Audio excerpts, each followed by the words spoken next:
So other psychological impacts we've seen as a result of COVID is, according to the World Health Organization, we have seen increased rates of stress and anxiety already, but they predict that levels of depression, alcohol, drug use, and suicidal behavior are going to rise. And SADAG has received calls from people with no history of anxiety or depression before who are now feeling overwhelmed and stressed.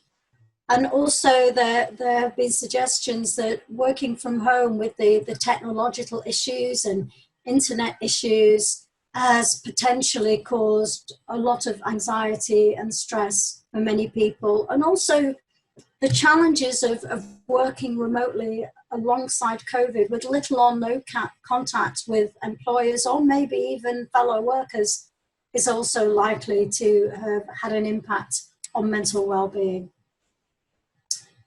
There has been some additional research as well from the British Psychological Society around recovery from COVID and implications for employers. So people who have been seriously ill with COVID and hospitalized, when they recover, fall into broadly three groups.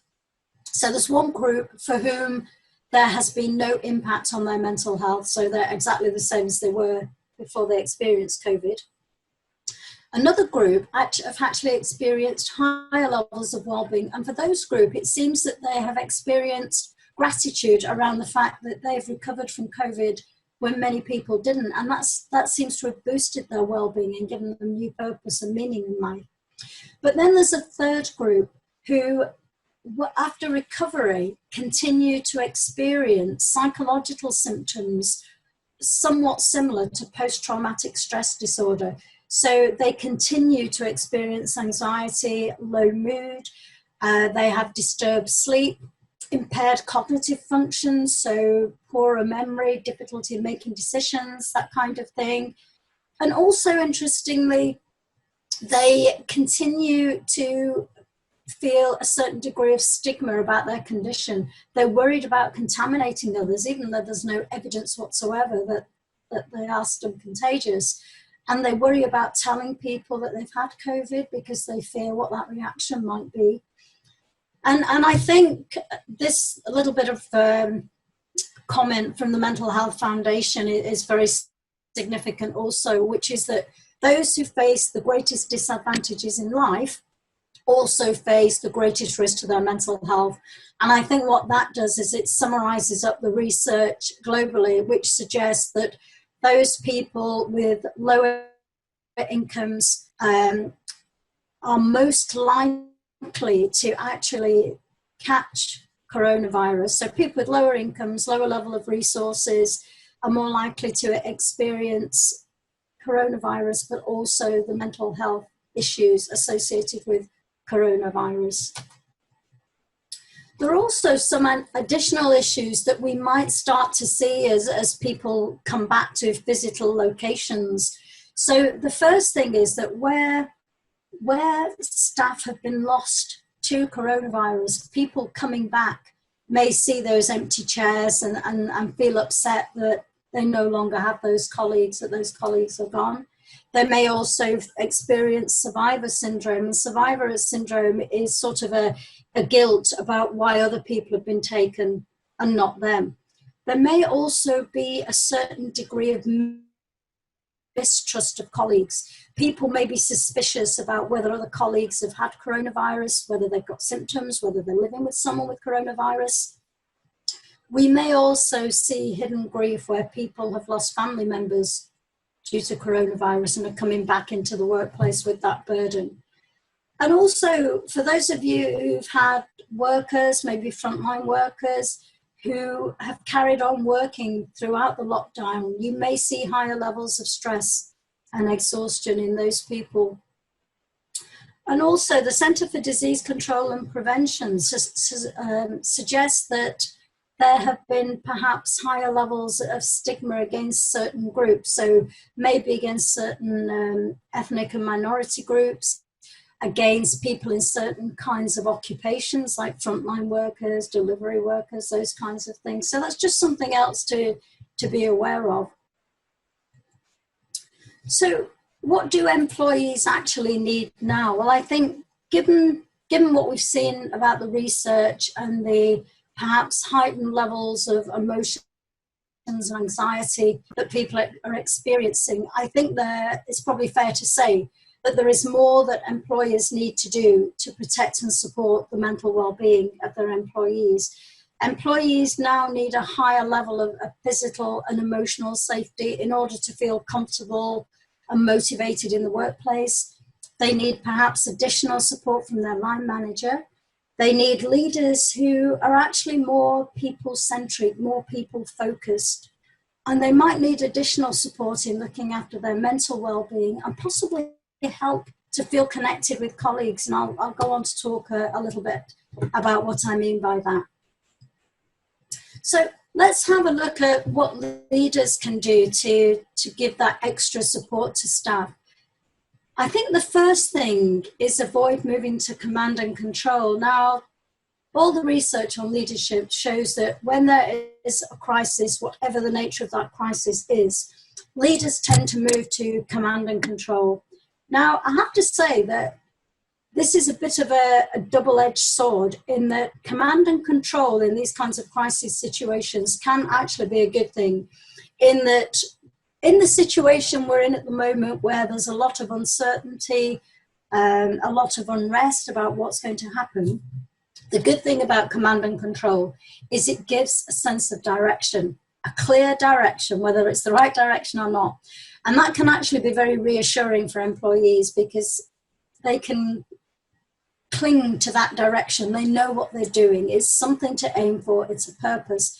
However, and this is where the double-edged sword comes in, decisions made during command and control tend to be made in closed rooms. They're not open, they're not transparent, and they can lead to feelings of mistrust because people don't know why those decisions are being made or what the implications are or whether those decisions have their best interests at heart.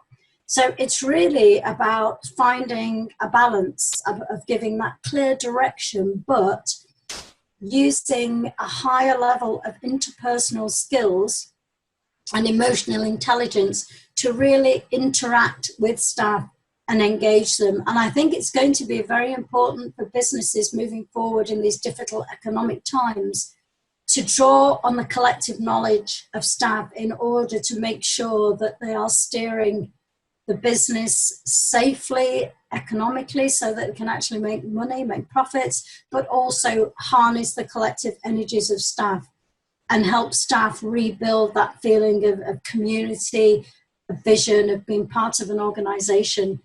And I think the way in which leaders make those decisions are going to be important because they're going to, although they might have to be more directive, they're going to have to share the rationale behind those decisions to build trust in staff and help staff feel confident that those are the right decisions. I also think that leaders are going to have to be more compassionate and actually demonstrate that compassion to their workers. And I think, I don't know about where you guys are in Zimbabwe, I suspect it's probably the same, but here in the UK, many people who've been working from home have actually enjoyed that flexibility of having a better work-life balance, of being able to spend more time with their families, perhaps having more leisure time. And many people are saying they want more of that flexibility as they return to work. Only 9% of people in the UK want work to return to how it was prior to COVID. So if you're in the same position, you might have to consider what flexibilities you can continue with going forward in order to support people's mental well-being. And I also think it's going to be very important for leaders to address their own well-being. We're living in very tough times. Those tough times are going to continue. And leaders are going to have to continue to be resilient. So there's going to be a need, I think, for leaders to emphasize looking after themselves and their own well-being. So we've looked at leaders. So what can managers actually do to support staff? Now, managers have an absolute key role to play in managing staff performance and also in managing staff well-being and psychological well-being. And I think the first thing that is going to be very important for managers is to recognize and keep reminding themselves that staff members are individuals and that they will respond to this COVID situation in different ways. And it's going to be very important for managers to talk to staff individually about what they need in order to feel comfortable in a physical workspace. And there's going to be a need to be very open and honest. So, for example, if people are concerned about coming back working in a physical location and they're worried about catching coronavirus, there's no point in promising them that the office will be sanitized every day if it's not physically possible. So it's a matter of discussing what is possible and then talking about how people feel about that and how you're going to manage that situation. And I think, as with the leaders, it's going to be more important than ever for managers to be very visible to their staff and to build trust. And some managers may have staff working from home and may have staff physically located, and it may be a bit of a juggling act for managers in terms of working out how they're going to make sure that they're sufficiently visible to those different types of workers. Once again, it's going to be important for managers to be empathetic, more so than it's ever been in the past. And also to encourage staff to talk about how they feel. We know that there is going to be a heightened level of emotion. We know there are going to be fears. We need to get them out in the open so that we can manage them, so that we can reassure and support staff. And it's also going to be important that managers are vigilant for any signs that staff are struggling so that they can step in quickly to support them. I also think that instead of just focusing on productivity, which is what a lot of organizations do, it's going to be more important than ever to balance a focus on productivity with an equal focus on mental well-being. We know that reduced mental well-being leads to lower productivity. So if organizations only focus on productivity, they risk driving down mental well-being. Whereas if they can make sure they keep a focus on mental well-being, productivity will be either maintained or possibly even go up if we can get that right. And obviously, once again, they're going to have to look after themselves, manage their own well-being. Now, in terms of looking after staff well-being, I think it may be the case that some staff members need additional support. And we know there is very good evidence that psychologically savvy supervisors can help the mental health of their team members. And I think stigma is going to be more of a feature than ever. We know that there is stigma around mental health per se, but we know that there is stigma around COVID. And the problem is, if there is stigma around COVID, it's more likely that people will hide symptoms and not engage in behaviours. And this could put people at risk. So it is going to be important to be very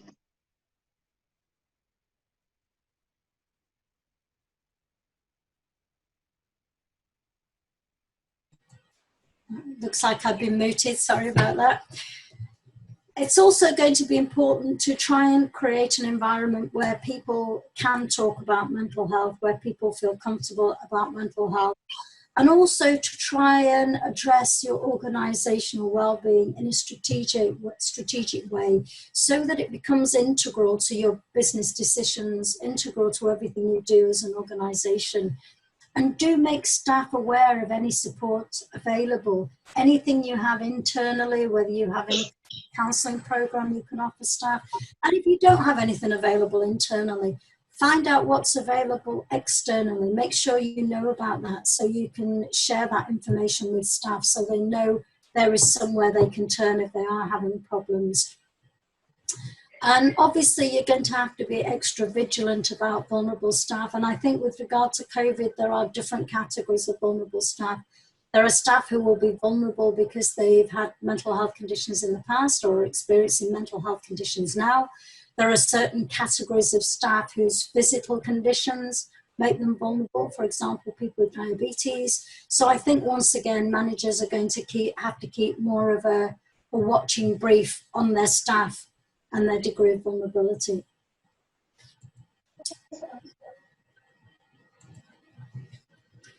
Another thing that's going to be important, I think, for organizations and managers is helping people to feel connected to their fellow workers. Now, prior to COVID, it wasn't necessarily a difficult thing to do. You know, workers talk together, some of them will have socialized together. Maybe you had work events to help people socialize together, maybe team outings, maybe going for a beer together. Now, obviously, that situation changed completely during lockdown. And I think as we come out of lockdown, we can't assume that staff are going to still feel that sense of social connection, particularly if you have a lot of people still working from home, or if you have a mixture of some of your team working from home and some people back in the work environment. And I think organizations are going to have to think creatively about how they help staff to feel connected and how they help them to feel part of a team again. And it may be that you have to create more opportunities for people to work together, that whether that's engaging them on particular projects or tasks, or whether you can create opportunities for social interaction. And that social interaction may not be face-to-face. It may be something you have to do via Zoom. It may be a mixture of Zoom activities and face-to-face activities. And that's why I say I think everyone's going to have to be a little bit creative in how we do this. And obviously one thing that is going to be extremely useful, and particularly for managers, is encouraging staff to support each other, because the manager is only one person and they're not going to be there all of the time. And I think also there's going to be a need to offer differential support for different kinds of employees. So some employees are going to want more flexibility because they've had a taste of it, as I said earlier, but some employees are going to need more flexibility. If you have employees with children at home, if there's still no school at the moment, then they're going to need support with childcare. Maybe grandparents are isolating and can't manage the grandchildren. So this may be something you have to think about. Also, some employees will be shielding older relatives or vulnerable family members. They may be worried about traveling on public transport. As we said earlier, they might want to stagger their work hours so they can travel when it's quieter, when there are fewer people around. I don't know what your social distance figures are. Ours have gone down to 1 meter. I know some countries are operating 1.5 meters, but some people may want a greater distance because they're protecting people. And if you still have employees working at home, they may be feeling isolated and lonely. There might be more of a need to help them feel connected. They may also be struggling to carry out their work due to technical issues. You may have to work with them to identify how they can find ways to carry on with their work. And if people are going to have to remain working from home because you can't get them back to work safely, if they're not used to working from home, if they worked in an office or a work environment prior to lockdown, you may need to coach them in being a good remote worker, help them acquire the skills required to be a remote worker, which are a little different, I have to say. And then there's HR. Now, I feel sorry for HR in that I think HR have had a tremendous burden of work during COVID. I don't know about you guys, but we've had a whole different raft of employment law. We've had tweaks to employment law, and sometimes it's difficult to know where you actually stand and what you can and cannot do legitimately. But I think there are a number of things that are going to be important for HR going forward. I think the first one is to keep working closely with organizational leaders to understand any changes to strategic direction, so you can make sure that you're harnessing the efforts of the organization and workers to make sure that everyone is working in the same direction. I think there's going to be a need for HR to work more closely with managers to make sure they understand the increased need to manage mental well-being and to make sure that staff feel physically and emotionally safe. HR may also have to work with leaders and managers to redesign work and jobs so that it can be done with social distancing, so that it can be done flexibly, so that it can be done in a way, once again, that keeps people feeling emotionally and physically safe. There might be a need to review sickness absence policies and other policies to make sure they still work. We have a rather different life than we used to have. Are the policies still working for you? Do they need changing? Do they need tweaking? You might also have to think about the mental health supports you have available to your workers. Is it enough else you can do or need to do? Do you have people in the workplace that could perhaps act as mentors for other people who might be struggling? And once again, as with every other category of worker, HR people are going to have to make sure they dedicate time to looking after their own well-being. So that's pretty much everything that I wanted to say. And obviously that was a bit of a quick rattle through, but if anybody has any questions, I'd be happy to answer them or explain anything that might not have made much sense. Okay, thank you very much, Sharon. I will open up the session for questions. I also want to acknowledge the presence of Professor Robbie Briner. How are you, Prof?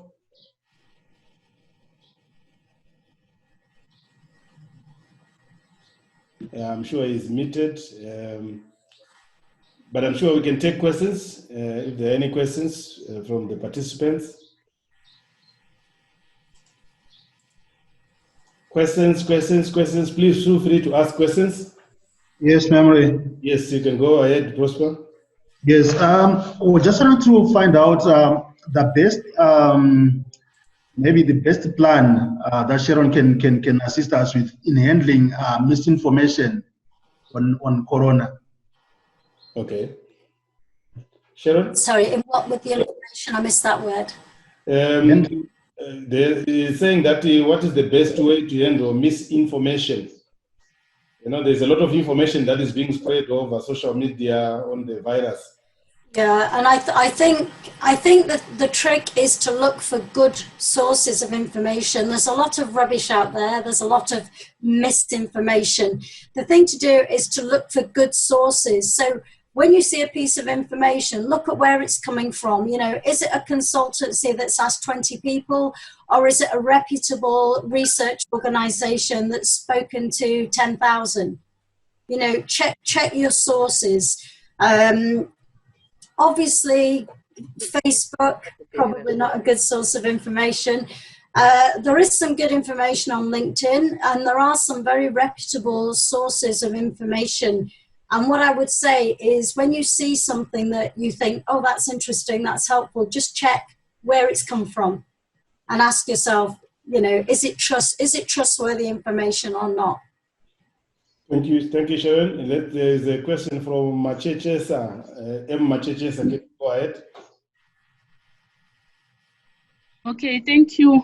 I wanted to ask on the issue of how to balance the issue of confidentiality of one's status and also the need for us as HR to communicate with the rest of staff should there be a positive case, so that you are able to manage the issue of contaminating, of transmitting the disease to others, and maybe tracking the issue of contact tracing.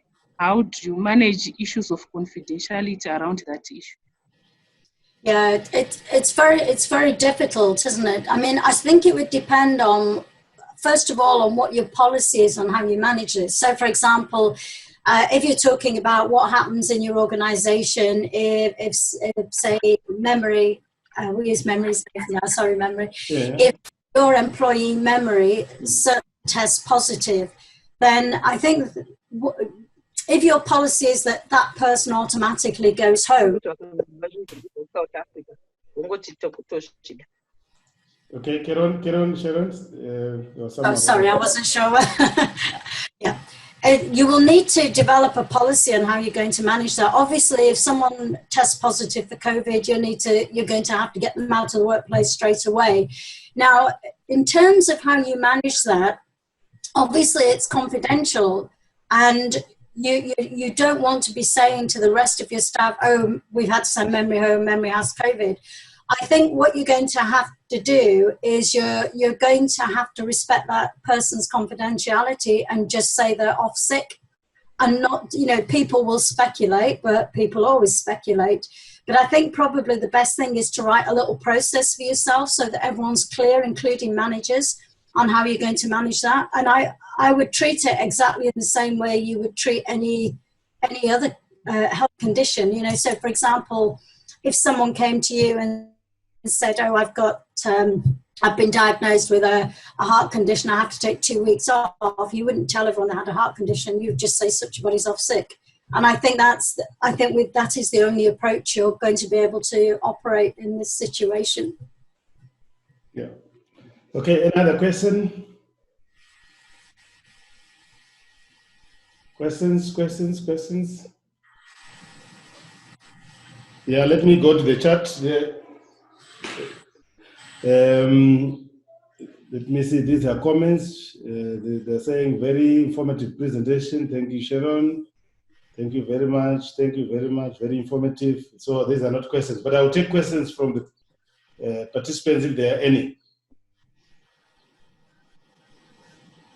Don't be shy. Do ask a question. Anything at all you want to know, do ask. Yeah, it seems there are no further questions, Sharon. I would like. That's fine. I'd like to thank you very much for the insightful presentation. As indicated at the beginning when we were talking about how this is going to go, we have recorded this presentation. It will be edited to just take out the noise, and it will be shared with you, and we'll also share in our WhatsApp groups, including the Zimbabwe Psychological Association WhatsApp group and HR groups that we have. We'll share the presentation extensively. I think you gave a detailed understanding in terms of the statistics and research, and also what HR people can do to manage the pandemic in the organization that they work in. Especially, I like the case that they must always be attuned to the fact that managers, the executive will have a certain direction that they want to take, and they must be able to understand that direction and lead everyone in line with that particular strategic orientation. That is very crucial. And also you gave specific tips on how to manage the psychological well-being of staff under COVID. Thank you very much. I hope we can bring you back again in future on another topic. I'm actually tempted to bring you very soon to come and talk about something else that I will not disclose now, just given the kind of information that you've given us. Thank you very much, Sharon. No worries, just short-term memory. Oh, okay, take care, everyone. Thank you. Bye. Okay, thank you very much. Bye.